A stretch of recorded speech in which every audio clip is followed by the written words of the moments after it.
to give an interpretation. So, Honorable Majority Leader, whether or not a judge failed to deliver a judgment, whether the judgment is available or is not available, what has that exactly got to do with the lawmaker, which is the legislature?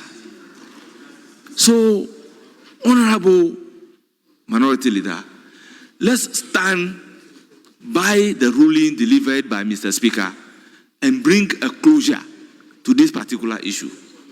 When a procedure is set down for a right to be exercised, I think the authorities are clear, and it is tried learning that it is that procedure alone that will have to be followed in exercising your rights. So please, with all due respect, let's bring a closure. So on this note, if it is a comment on what he is saying and I'm stopping him, then I'll plead with you that I do not want our Hansard. Honorable Roxanne Dafeamakpor, in the name of the Almighty God, I'm pleading with you that we should bring a closure. Let's bring a closure. We cannot use parliamentary forum to be doing what we are doing. It is not the best. It's not the best. More so, we are all members of the legal fraternity. So please. Mr. Speaker, please. What the minority leader is doing to the judge is not fair. Please. You filed a notice of appeal at 10:04 a.m. Judgment was delivered 9:56 a.m. By 10:04 a.m., you filed a notice of appeal with 3 grounds. What you are waiting for is the reasonable judgment. But you have already filed your notice of appeal. You followed it up with an application or notice for stay of execution. It is, please. I listen to you carefully. So keep quiet whilst I respond. Keep quiet whilst I respond. You have filed an application or notice. You have decided to run the judge. Honourable members, for now, I'll urge on the two of you to resume your seats. And it is not proper. The two of you kindly resume your seats.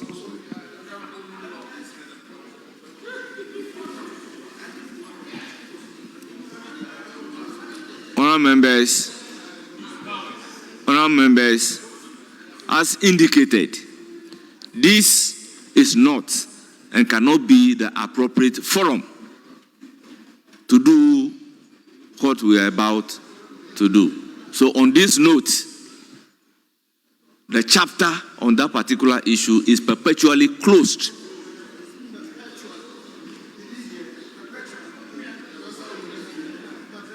You can go and address the matter with the judiciary, but not in Parliament. So, Honourable Majority Leader, yes. I think we agree that we'll take an adjournment. Very well. Then let a motion be moved. Oh, sorry. Before you move the motion, let me acknowledge the presence of students from Harry.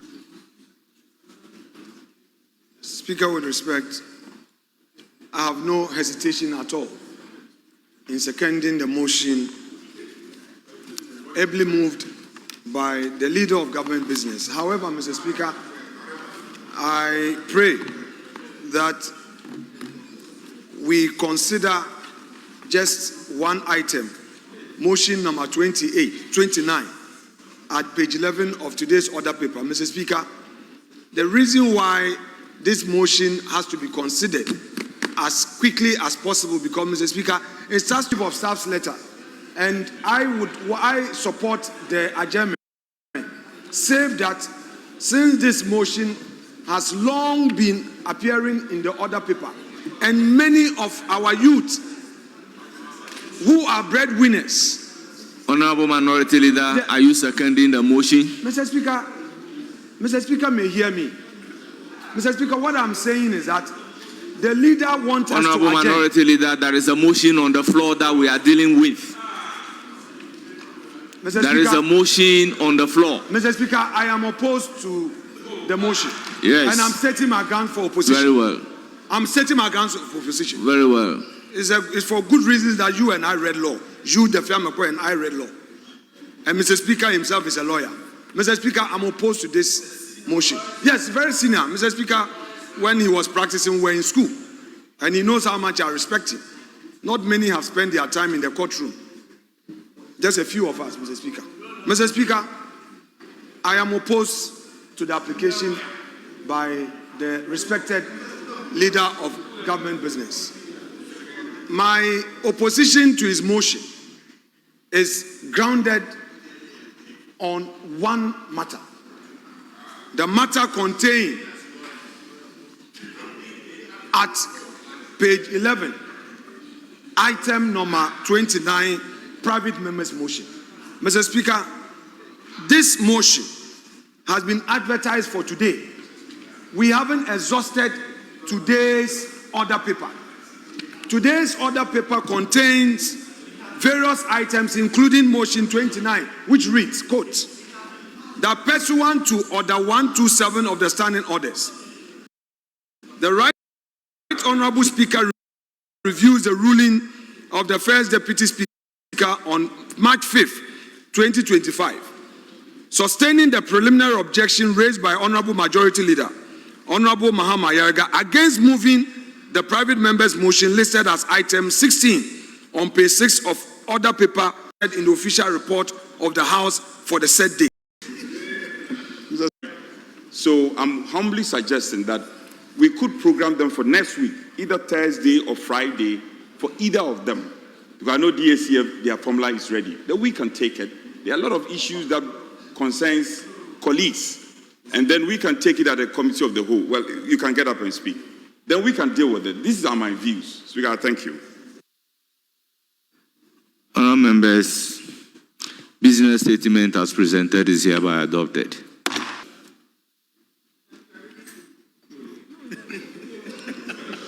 Why are you revealing your height? Why are you revealing your height? It's a short one. Zacchaeus is taller than you.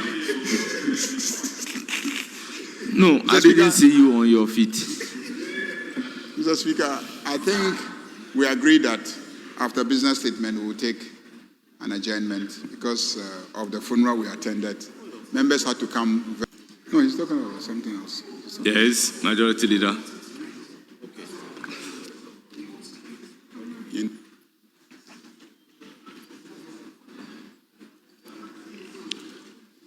Yes, Minority Leader.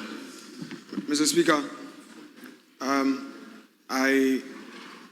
I notified my respected colleague on this matter. Mr. Speaker, it has to do with us as members of Parliament. Mr. Speaker yesterday made a ruling on the matter and brought clarity. But Mr. Speaker, the problem is that just this afternoon, the Honorable Markin came to me in my office and expressed a grave concern. Her concern has to do with the judgment of the Tamale High Court, where the judge said on Friday he would get the judgment after making a ruling against him on Monday. Mr. Speaker, as at the 2 o'clock that I walked with him from our office to this chamber, his lawyer was still at the court, and I am quoting the lawyer that the registrar says the judgment is not ready and my lord is in Accra. Mr. Speaker,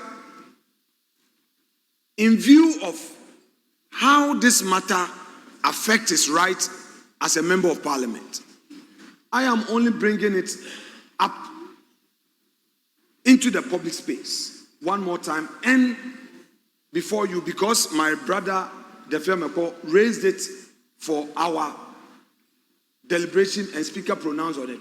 Mr. Speaker, my understanding was to the effect that the judgment will be ready for him to explore the necessary appellate processes. But my Lord, Mr. Speaker, if a court of justice with a judge sitting as a judge of equity and of law makes a determination of a matter that has far-reaching consequences, knowing that indeed this pronouncement has an effect, and how the member who is affected can exercise right, the means to exercise right is not available.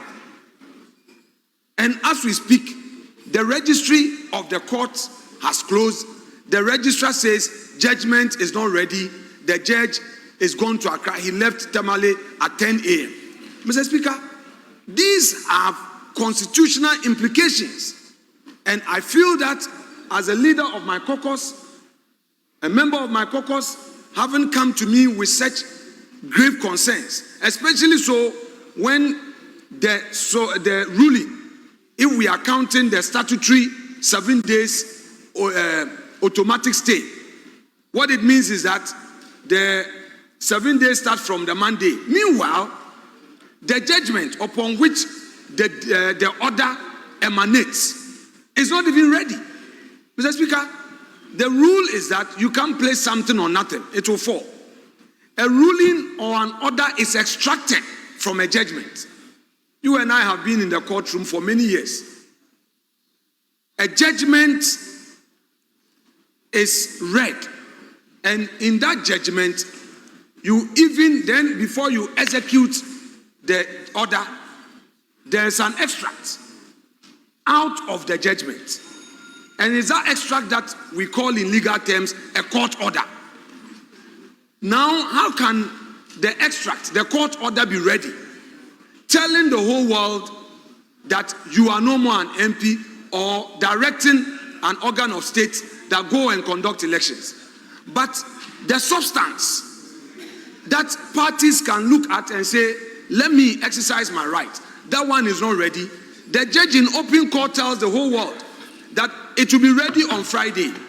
Why is it doing this? Parties go there, the affected member of parliament is in the court, he sits there, they say the judge has come to Accra. Up to this time, no judgment is ready. Mr. Speaker, I believe that our judiciary should help us the more and help the situation and bring certainty and clarity so that, colleagues, it can be you tomorrow. I am not, no. Honorable Majority Leader.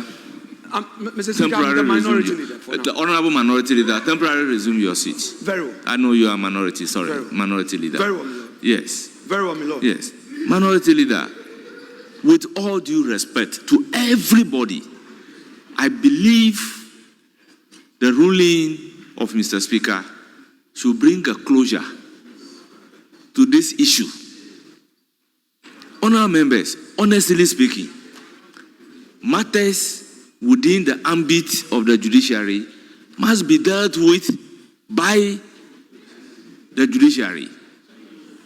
You rightly stated the other time that Parliament cannot be constituted into a court